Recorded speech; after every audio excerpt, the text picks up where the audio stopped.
ایک دیوار پر کاغذ چپکا دیکھ کر میں قریب چلا گیا۔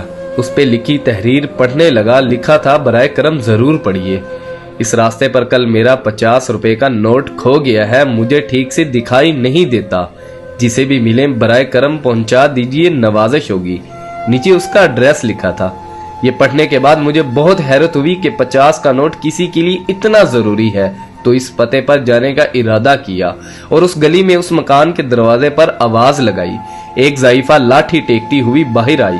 پوچھنے پر معلوم ہوا بڑی بھی اکیلی رہتی ہے اور کم دکھائی دیتا ہے۔ میں نے کہا، ماں جی، آپ کا 50 کا نوٹ مجھے ملا ہے، اسے دینے آیا ہوں۔ یہ سن کر بڑھیا رونے لگی۔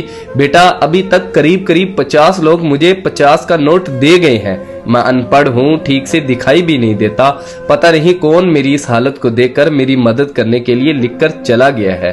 بہت اصرار کرنے پر ماں نے پیسے تو رکھ لیے، لیکن ایک درخواست کی کہ بیٹا، میں نے نہیں لکھا، کسی نے میری مدد کی خاطر لکھ دیا ہے، جاتے ہوئے اسے پھاڑ کر پھینک دینا۔ میں نے ہاں کہہ کر ٹال تو دیا، لیکن میرے ضمیر نے مجھے سوچنے پر مجبور کر دیا کہ ان سبھی لوگوں سے بڑھیا نے وہ کاغذ پھاڑنے کے لیے کہا ہوگا، مگر کسی نے نہیں پھاڑا۔ زندگی میں ہم کتنے صحیح ہیں، کتنے غلط ہیں، یہ صرف 2 ہی جانتے ہیں، ایک اللہ تعالی، دوسرا ہمارا ضمیر۔ میرا دل اس شخص کے بارے میں سوچنے پر مجبور ہو گیا کہ وہ شخص کتنا مخلص ہوگا جس نے بڑھیا کی مدد کا یہ طریقہ تلاش کیا۔ ضرورت مندوں کی امداد کے کئی طریقے ہیں۔ میں نے اس شخص کو دل سے دعائیں دی کہ کسی کی مدد کرنے کے کتنے طریقے ہیں، صرف مدد کرنے کی نیت ہونی چاہیے۔ راستہ اور رہنمائی اللہ کی طرف سے ہو جاتی ہے۔